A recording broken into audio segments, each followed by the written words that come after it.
vamos dar prosseguimento aí. Talvez a gente vai ter só mais essa aula sobre a diagnose do Platão, né? Porque é questão de calendário mesmo, né? E aí já podemos mudar o assunto, retornar para o assunto do segundo ano propriamente dito. E eu queria saber, assim, antes de nada, né? Quais foram os impactos que vocês tiveram da aula passada sobre o Platão? Assim, que ponto que por acaso ficou algum marcante? Que ponto que chamou sua atenção? No que diz respeito à teoria desse autor mesmo, a questão do mundo das ideias, né? A questão do mundo sensível, a diferença que tem entre o mundo das ideias e o mundo sensível. Que, sinceramente, essa aula foi a primeira que eu dei na semana passada, né? A primeira que eu dei nesse ciclo. Aí a gente sai dessa turma aqui, entra na outra turma ali, e cada aula que a gente vai dando vai surgindo um monte de outras discussões, né? Então, na minha cabeça, parece até uma sequência, porque infelizmente eu não sou tão fiel assim de falar a mesma coisa para vocês e falar a mesma coisa no segundo A, no segundo B e no segundo C depois. Cada aula acaba que a gente vai falando outra coisa e é muito difícil isso para mim, porque depois eu tenho que fazer uma prova única para vocês, 3 turmas, né? Ou com questões muito parecidas. E aí é confuso. Então eu gostaria de perguntar para vocês o que ficou de impacto, né? O que você anotou, para a gente ver o que eu tenho que retomar aqui, ou o que eu tenho que corrigir aqui daquilo que eu avancei nas outras turmas e que por acaso não tenho avançado aqui com vocês. Não sei se ficou claro o que eu acabei de pedir, né? Mas é para vocês colocarem para mim de forma bem breve. Isso não significa que eu não sei o que foi tratado, porque eu sei, inclusive foi até gravada a aula, então está lá a minha exposição. Eu só estou perguntando assim na questão de como chegou para vocês, ou o que ficou de alguma forma mais gravada para vocês. Eu achei interessante a questão da reflexão que ele faz, né, sobre que a ideia ela é sempre mais importante do que a sensibilidade e tudo mais. Eu achei interessante porque para mim até inclusive aquele conceito lá do platonismo que o senhor falou para mim na aula passada era totalmente o inverso, na realidade era outra coisa, era o que eu acreditava era totalmente errado. Achei interessante essa parte. Uhum. Então ele Aí depois foi interessante que no primeiro ano é esse mesmo conteúdo que eu estou dando agora, né? E aí eu falei e tal, a menina perguntou do amor platônico. Eu expliquei rapidinho e fui falando de coisas, né? Aí lá no final, e alguma, quer comentário? Professor, mas e o amor platônico? Então, ou seja, ficou tão assim, ficou tão viva essa coisa na cabeça dos meninos lá, né? Principalmente de primeiro ano, que é um pouquinho mais, talvez, sensíveis do que vocês, né? Porque eu acho que cada vez que a gente vai ficando mais velho, a gente vai ficando menos sensível. E as coisas marcam menos, né? Algumas coisas marcam menos. Mas nesse sentido, o amor platônico, ele é um símbolo mais interessante para se dizer.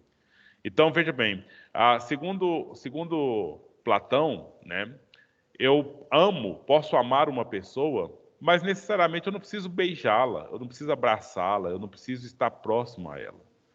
Porque o que eu processo na minha mente é verdadeiro, sabe? O que eu processo na minha mente é perfeito. A ideia que eu tenho do amor por essa pessoa, ele não tem falha alguma. Agora, na minha relação com a pessoa amada, vai sair uma mentira, vai sair um fingimento, vai sair uma raiva, vai sair alguma coisa, né? Não quer dizer que deixou de amar, mas quer dizer que a relação no campo da sensação, né, ela acaba de forma desgastante. Agora, aquele amor que você tem no campo das ideias, ele nunca desgasta. Ele é vivo, ele é verdadeiro, ele é pleno, ele é completo, né? Nessa situação. Então, ou seja, só queria retomar, né, também para dar continuidade, né, inclusive, retomar a seguinte coisa, né? Tem coisas que estão no campo do conhecimento e tem coisas que estão no campo das opiniões. Isso ficou claro para a gente naquela aula passada? O que está no campo do conhecimento? É aquilo que, na verdade, o conhecimento de acordo com Platônico, com Platão, na verdade, Aham. a gente já tem ele, né? A gente só precisa desenvolver aquilo que a gente já tem. Pois é. Seria isso. Mas tem 2 classes de coisas. As coisas que mudam e as coisas que não mudam, né? Então lembra quando eu pedi para vocês pensarem numa casa? aquela casa, que se você pedir, não, pensa na casa, então você vai lembrar daquela casa. E ela não mudou. Mesmo eu falando para vocês que se você construir essa casa, ela vai estar com parede rachada, vai estar com porta podre, vai estar torta, vai alguma coisa assim, mas aquela ideia de casa, você ainda vai continuar pensando numa casa perfeita. A menos que agora eu contaminei seus pensamentos e você vai começar a olhar uma casa ou outra que está com defeito. Mas não é a casa que você imaginou que está com defeito, é alguma casa que você conheceu e ela já é defeituosa. Né? E você está fazendo uma lembrança daquilo que você já teve como experiência. Né? Então, a experiência que você tem, as lembranças que você tem, elas sim, você vai ter o defeito porque está na sua memória. Mas aquilo que está na sua imaginação não tem defeito. Isso segundo Platão. Né? Por isso a ideia do amor platônico, etc., sendo a coisa mais interessante, mais perfeita para se pensar. Certo? Então, olha só. A Bruna está aqui, ela sabe dizer para a gente uma coisa. Eu vou desenhar para a gente ver como que vocês pensam essa questão. Deixa eu ver se eu abro um Jamboard ou o que eu vou fazer aqui. Certo. Vocês sabem qual que é a soma, o número de soma dos números internos, dos ângulos internos de um triângulo? Professor, não faça isso, não faça isso. Vamos desenhar um triângulo aqui, né? E vamos ver se vocês, assim, eu quero tentar fazer um exercício, né, de uma reflexão com vocês aqui sobre essa questão, porque todo mundo sabe o que é um triângulo, não sabe? Eu acho que seria 180, não é? É 180. Então veja bem, que na verdade você tem, o que é um triângulo, né? Vamos pensar aqui, deixa eu fazer, não sei se eu consigo fazer uma. Olha só, eu vou fazer aqui, eu vou tentar fazer um quadrado aqui. Desculpa. Isso é mais ou menos um quadrado, não é? Aí a gente vai fazer aqui agora os ângulos desse quadrado, né? Ah, meu Deus, ele não aparece a forma que eu quero. Ah, eu posso pesquisar aqui a imagem, né? Então vamos colocar aqui um quadrado. Aqui já está ótimo, né? Eu vou usar até esse aqui que tem tudo que eu preciso. Ok? Então, aqui essa marquinha que eu tenho aqui no vértice ABCD, qual que é a medida desse ângulo aqui que eu tenho? No canto do D? 90. Então, aqui eu tenho 90 graus. Ô, caligrafia, né? Da mesma forma, eu tenho 90 graus em todos esses lados aqui. A soma desses ângulos dá 360. 360. E o que é o triângulo? O triângulo é nada mais, nada menos, né? Que, por exemplo, eu pegar só essa parte aqui, né? Só essa parte de baixo aqui, por exemplo, do quadrado. Então, se 360 é todo, só essa parte aqui vai ser 180 graus, não é? E aí, esse pedacinho do lado de baixo que vai ser 45, esse aqui 45. Beleza? Então, ou seja, tem como mudar isso aqui? Isso é algo que está, segundo Platão, no campo do conhecimento.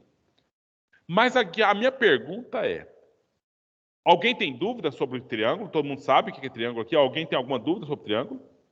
Desde pequenininhos estão te ensinando aí, esses professores de matemática, estão te ensinando sobre quadrados, triângulos, trapézios, retângulos, cones, círculos e tudo mais. Agora, por favor, alguém de vocês pode me mostrar um triângulo? A minha pergunta, o que é triângulo? É uma forma geométrica. Tá, mas o que é o triângulo? É a metade do quadrado. Então, beleza. O que é o quadrado? Tudo bem, Natália. Obrigado por ter trazido mais um elemento para me facilitar o entendimento do triângulo. Mas cadê o quadrado? O que é o quadrado? Professor, para! É essa que é a coisa. Parece, então... o que é o círculo, então? Aí, você está vendo aqui a boca do meu copo? Então, aqui eu tenho um círculo, não tenho? Mas o que é isso aqui? Isso aqui é o círculo? Não, isso aqui é um copo. Isso aqui é um copo. Entendeu? E cadê o triângulo? Cadê o círculo? É uma Cadê pirâmide. o quadrado? Hã? pirâmide lá do Egito, então. Pois é, mas você vai me mostrar a pirâmide, você não vai me mostrar o triângulo. Vocês estão entendendo? Lá tem a pirâmide. Por acaso a pirâmide está em forma de triângulo. Mas alguém na vida, algum dia, pegou um triângulo na mão?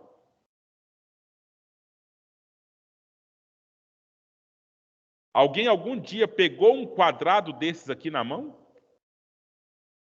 Pode ter pego um dado. A não ser que o triângulo, o único triângulo que ela pode ter pegado é aquele bichinho que faz barulho bem assim, ó. Pois é, mas isso é o triângulo instrumento musical. Eu estou falando o triângulo aqui, metade de um quadrado. E ele pode ser um triângulo retângulo, pode ser um triângulo escaleno, pode ser um triângulo isósceles.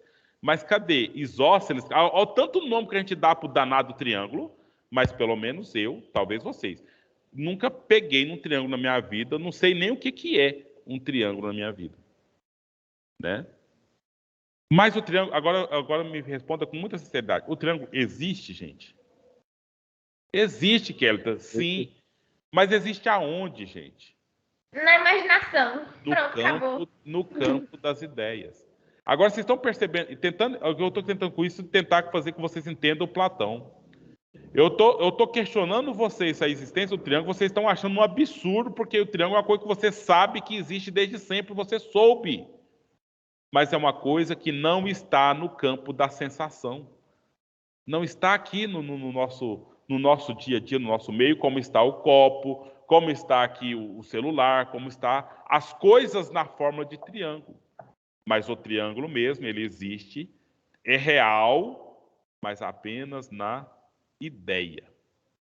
Agora vocês vejam o peso que tem a teoria que o Platão desenvolveu. Da mesma forma, né, que eu fazer aqui outra coisa. Deixa eu digitar com um trem aqui para vocês. Eu vou pôr na outra aqui.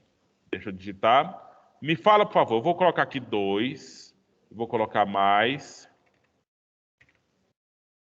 Coloque aqui na frente aqui, do igual. 4. Então, vou pôr 4 aqui. Beleza. E agora, por favor. O que é o 2? É o número. O número. Certo. E o que é o número? Tá na teoria das ideias. Agora você está resumindo a conversa, né, Natália? Muito bem, né? Mas a questão é essa, cadê o 2? Eu posso te mostrar 2 objetos, mas eu não estou mostrando 2. Eu estou mostrando uma massa e estou mostrando um copo. Mas o 2, cadê o 2? Cadê o 4? Cadê o 10? Cadê o 1000?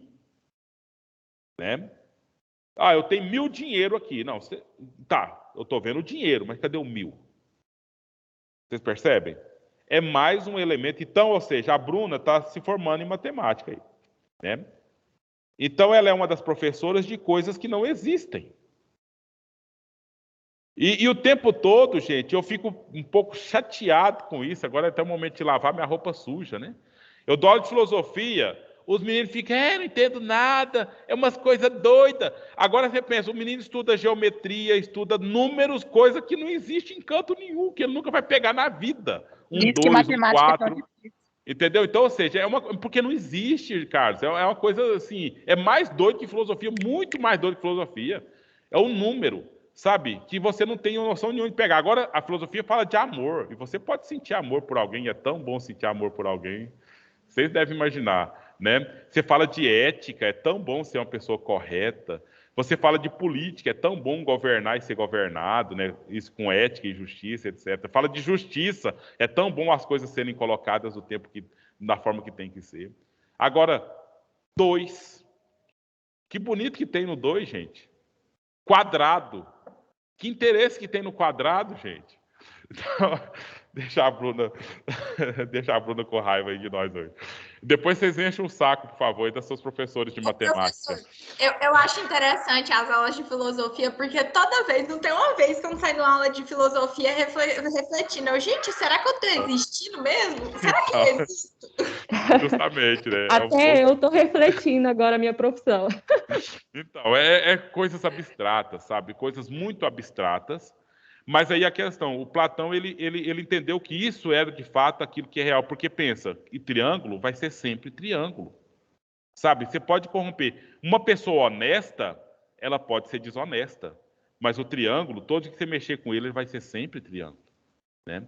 Por quê? Porque é uma coisa que foi formada no campo das ideias e nunca se tornou uma coisa objetiva, real. Então, ou seja, ele nunca se tornou corrompido. Agora, vocês, nós estamos aqui, tem a ideia de ser humano. Tem o ser humano, a ideia de ser humano ruim? Não. Eu posso conhecer seres humanos ruins. Mas quando eu penso em ser humano, eu não penso em defeito. Mas quando eu olho para os seres humanos, aí eu vejo o tanto de gente com defeito que tem. Essa que é a diferença que o Platão disse. As coisas que estão aqui, elas mudam. As coisas que estão na ideias, elas não mudam. Ele está simplesmente retomando aqueles 2 autores que vocês estudaram no primeiro ano. Lembra quais foram? No primeiro bimestre do primeiro ano. Lembra daqueles autores lá, meninos? Foram, que pelo que eu me lembro, foram muitos. Que nós Não, só 2 básicos lá no primeiro bimestre, primeiro ano. Do pai? Não, esse é na sociologia. Ah, é verdade. Foi o Parmênides e o Heráclito. Heráclito. Alguém lembra de alguma teoriazinha desses 2 caras aqui, meninos? Nadinha. Professor, você vai ter que me desculpar, mas eu fui estudar em EAD ano passado, eu estava ruim, hein? Eu não vou falar nada aqui, porque, na verdade, eu nem estava com vocês nesse tempo, né? Eu não sei como que foi lá. Mas o Parmênides, ele disse o seguinte, que a pergunta deles, né? Vamos só lembrar rapidamente aqui. A pergunta deles foi o seguinte, você consegue ver uma árvore aí? Eu estou aqui na sala e tem aqui a tinta está solta, eu consigo ver uma árvore ali fora, né? Pela janela. Mas uma árvore, hoje você vê qualquer árvore, elas já estão começando a florir. E você sabia que nessa flor dessa árvore já tem uma fruta ali em potencial? E dentro da fruta tem uma semente, e dentro da semente tem uma outra árvore. Você consegue verificar todo esse movimento biológico da existência da árvore? E de modo que cai aquela fruta no chão, aquela fruta seca ali, aquela semente germina no chão, aquela árvore velha cai, se desintegra na natureza, aquela árvore nova cresce e vai dar frutos que vai continuar o ciclo. E me fala uma coisa, o que você precisa fazer para essa árvore manter o processo dela? Nada. É natural. É da natureza dela ser o que ela é. Entendeu? E aí, esses filósofos aqui, eles perguntaram, mas de onde vem esse movimento? O que gera esse movimento da árvore, né? Da árvore que floresce, gera fruto, o fruto tem a semente que gera outra árvore, que gera flor, que floresce, que gera fruto, e esse movimento acontece incessantemente na natureza, ou qualquer outra coisa na natureza. Então eles responderam que, na verdade, o que gera essa situação toda é o ser, letra maiúscula, né? Olha, Carlos, não estou falando de cristianismo aqui não, tá? Porque o Parmênides e Heráclito é do século VI antes de Cristo, que então não é a linguagem religiosa, não é a linguagem católica, é a linguagem filosófica mesmo. O ser que gera a existência de tudo quanto há. E aí a pergunta deles agora é: o que é o ser e como seria talvez esse ser? O Parmênides disse, o ser, ele é estático. Ele é imóvel. E aí ele vai dizer, o ser é e o não ser não é. Ele diz tudo isso aqui para fazer referência à teoria que ele estava querendo defender, certo? Isso então, mesmo, mas eu não lembro não. Oi? A gente estudou esse negócio de estático mesmo. Eu sei que vocês estudaram, ele é imóvel, né? Então aqui, o ser é porque tem coisas que são fixas e tem coisas que simplesmente não existem. Se estão existindo agora e vai deixar de existir daqui a pouco, então elas não existem para eles. Bem radicalzão mesmo, né? Agora, o Heráclito vai dizer o seguinte, lembra da frase? O homem não se banha 2 vezes no mesmo rio. Nem o homem é o mesmo, nem o rio é o mesmo. Por quê? Para Heráclito, tudo flui. Ou seja, tudo é movimento. Então, essas duas teorias não têm nada a ver. Ou o ser é movimento, conforme Heráclito, ou o ser é dinâmica, conforme o Parmênides.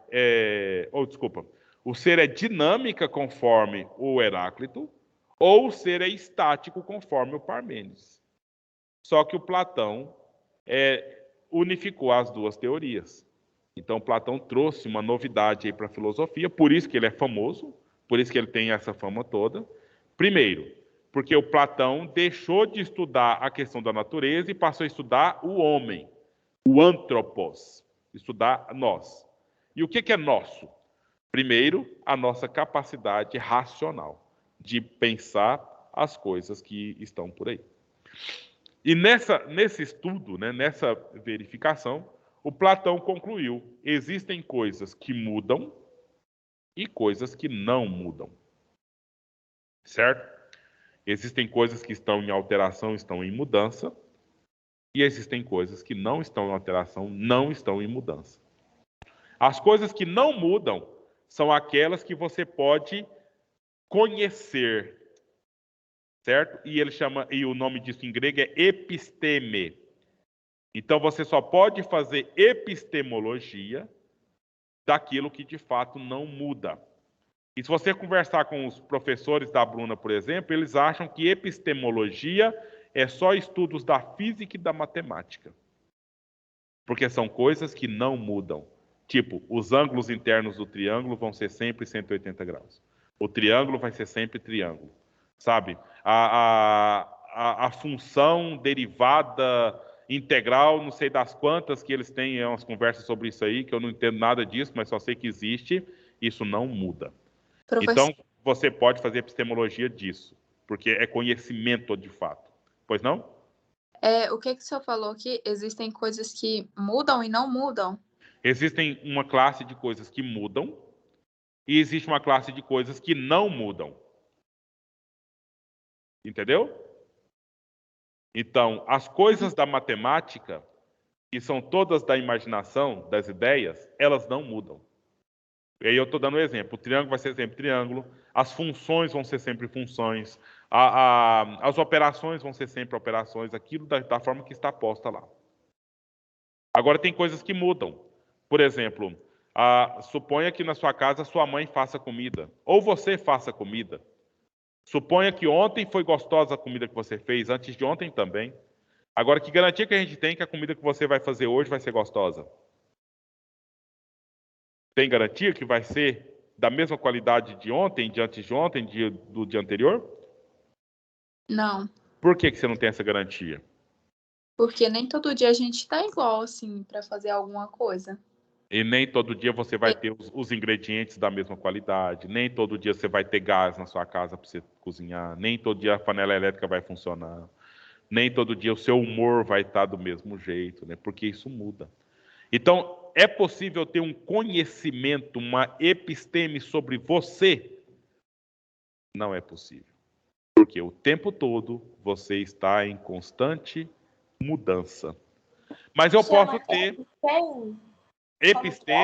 episteme, de epistemologia, de conhecimento. É daquelas coisas que não mudam, né? Daquelas coisas que são fixas.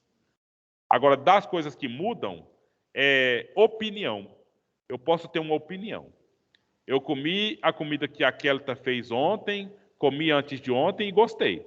Então eu tenho a opinião, em grego, doxa, D-O-X-A, doxa, eu tenho uma opinião de que a comida que ela fará hoje também vai ser boa. Mas eu não tenho conhecimento sobre isso, porque não é uma coisa que está pronta, é uma coisa que está em processo de acontecimento. Está em alteração. Certo? Então, caminhando já para os finalmente, né, nós não entramos ainda na alma, né, no conceito da alma, mas a ideia do Platão é essa situação, né, de que, por exemplo, olha, eu tenho corpo, o corpo é corruptível, certo? O corpo me faz querer coisas que não são boas para mim. Podem ser gostosas, podem ser saborosas, mas não são boas para mim. O corpo, ele é terrível. Você não pode confiar no corpo. Porque o corpo está aqui no mundo da sensibilidade. Agora, a alma, Aí você veja que não tem diferença entre alma e inteligência para Platão, né? A alma, ela é imortal, certo? A nossa alma tem origem no mundo das ideias. E por esse fato, ela é perfeita e ela só quer coisas perfeitas. Tipo quando você fala, eu tô querendo fazer tal coisa. Pensa numa coisa aí que nem todo mundo concordaria que você fizesse. E alguém te fala, pensa direitinho, Kélita. Pensa direitinho, Natália. Você de fato quer fazer isso? Ou pensar direitinho é você caminhar para o campo da alma, da consciência. E lá pode ser, não, acho que esse negócio não vai dar certo, não. Esse negócio é muito perigoso, esse negócio é problema, né? Mas o corpo está doidinho para fazer. O corpo está prontinho para fazer aquela coisa. Aí chama para o pensamento, porque o pensamento ele vai ser sempre justo, vai ser sempre correto, vai ser sempre... Entendeu? É o agir pelas emoções e agir pela razão. A alma é razão. O corpo é emoção. Eu acho que tá bom, né? Ou não tá bom? Professor, uma dúvida aqui. Então, o Platão ele ia mais pelo mundo das ideias? Não é mais, não, é total. Sabe, é a questão bem nesse sentido mesmo de estabelecer aonde de fato é fixo, aonde de fato é sólido, aonde de fato não muda, é nas ideias. Aqui, na sensação, é apenas ilusão, segundo Platão. É apenas cópias distorcidas da realidade. E o pior de tudo que você está vendo em volta é passageiro. Daqui a um tempo, tudo isso aqui vai acabar. O que é mais sólido vai derreter, sabe? Vai enferrujar o metal, vai acabar. Agora a ideia, ela está aí, ó, prontinha, perfeita, sempre completa, sempre pronta. É mais ou menos. Eu acho só uma dúvida. Heráclito, que o senhor estava falando. Tem como repetir algum exemplo do que ele pensava? A questão do movimento, por exemplo, quando perguntou qual que é o primeiro dos elementos que foi criado, quando foi criar o mundo, o Heráclito falou na hora, foi o fogo. Sabe por que foi o fogo? Porque o fogo é movimento. Sabe, movimento de quê? Não sei, a combustão lá, eu não sei explicar quimicamente, né? Mas é um procedimento ali alimentado pelo oxigênio e transformando, aí já produz o gás carbônico, sabe? Produz ali aquela coisa toda naquele processo. E um procedimento de transformação química da madeira, por exemplo, se for na lenha, né? A lenha que processa ali se torna cinza, então a madeira que se tornou cinza. Se você pega um metal, coloca no fogo, ele vira um líquido, sabe? Você coloca água no fogo, ela vira vapor. E você, o tempo todo, está ao seu sangue, no seu organismo, a cada 24 horas, ele é totalmente renovado, sabe? Você come o alimento, esse alimento se torna nutriente no seu corpo. Então, tudo quanto há, segundo Heráclito, é movimento, não tem nada parado. Sabe, tudo está em alteração, em constante mudança. E aí pergunta, mas por que está em constante mudança e constante alteração? Porque o Criador, o ser, também é constante mudança. Deu para entender com esses exemplos ou não? Entendi, obrigada. Certo. Então é nesse caminho, né, que vão pensando nas coisas. Até a rocha, né? Até a rocha ela está em alteração. Só que a alteração de uma rocha demora milhares de anos, mas está em alteração, né? Esse processo que ocorre. Então, Platão ele valoriza a questão da alma, né? Valoriza a questão da alma, por quê? Porque a alma ela é imortal. O corpo é mortal. Então, você tem que, segundo Platão, né?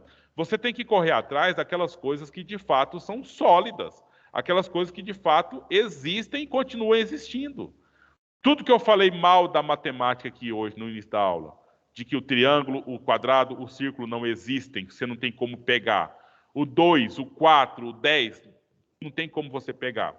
Mas isso abalou em algum ponto a matemática? Pode ter abalado a Bruna enquanto professor de matemática, pode ter abalado você enquanto aluno da matemática. Agora, a matemática, ela se sentiu abalada em alguma coisa? Ela só vai me dizer o seguinte, a matemática, eu sempre fui assim, Caio. Bem antes de você existir, eu já era assim e vou continuar sendo assim. Você está entendendo, né? É essa que é a questão.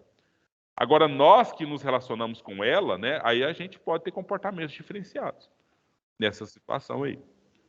Ok? Então, se apegue às coisas da alma, tá, Natália? Não dê muito ouvidos ao seu corpo, porque o seu corpo pode te levar para a corrupção, pode te levar para a morte. E ele vai te levar para a morte, com certeza, né? Agora eu quero falar uma coisa para vocês. Não se iludam, tá? Porque o Aristóteles, daqui a pouco, nós vamos fazer a diagnose dele no quarto trimestre, ele é totalmente o contrário, viu? No sentido de valorizar a experiência, o corpo e não a alma e a ideia, certo? Só para ficar claro que tem mais teorias, muito mais teorias debaixo do sol aí que a gente tem que... As duas coisas são legais. São legais, aí tem que ter o equilíbrio, né? Pois é, aí vai ter um outro autor que vai juntar. Lembra lá do Parmênides e Heráclito, tudo separadinho? O Platão juntou. O Platão e o Aristóteles vai separar. Vai ter outro autor que nós vamos estudar mais para frente que vai juntar de novo. E assim vai no ciclo da filosofia acontecendo e o pensamento seguindo. Ok? Então, bom dia. Assim, pode falar, Valéria? Platão, ele acreditava que as coisas não mudavam. Não, que tem duas classes de coisas. Algumas que mudam e algumas que não mudam. Uhum. E aí você tem que tratá-las de forma diferente. As que mudam, você apenas dá uma moralzinha para elas, mais pouca. Aquelas que não mudam, você dá muita moral para elas, dá muita atenção para elas e você vive conforme elas. Eu acho que essa teoria do Platão, é igual o senhor falou da teoria das ideias e a parte da alma também, elas comprovam muito nos dias atuais, né? De que as opiniões são mutáveis e pode se adequar ao mundo atual e tudo mais. Sim, porque o mundo atual é mutável, né? A política está em movimento, a justiça está em movimento, né? Isso tudo tem alteração, por isso que as nossas opiniões alteram-se juntas, né? Agora, a matemática não, só tem uma via para chegar nela. É saber o que está posto por ela e pronto, né? E não tem opiniões sobre que vai alterá-la, né? Simplesmente você vai acessá-la ou você vai reconhecer, como eu reconheci, que eu não entendo e não vou aprender.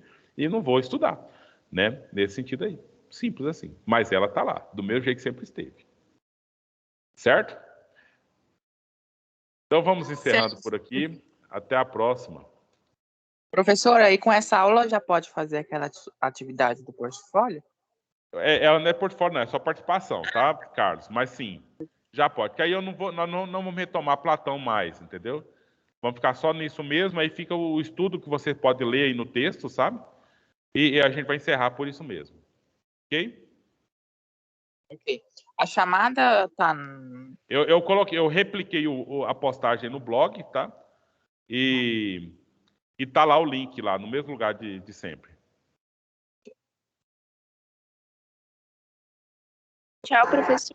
Professor, Então, tchau, tudo de bom. muito obrigada por essa reflexão de vida. Que bom. Agora eu vou ficar louca aqui em casa sozinha. Pensando aí. Pensando no que existe e no que não existe, né?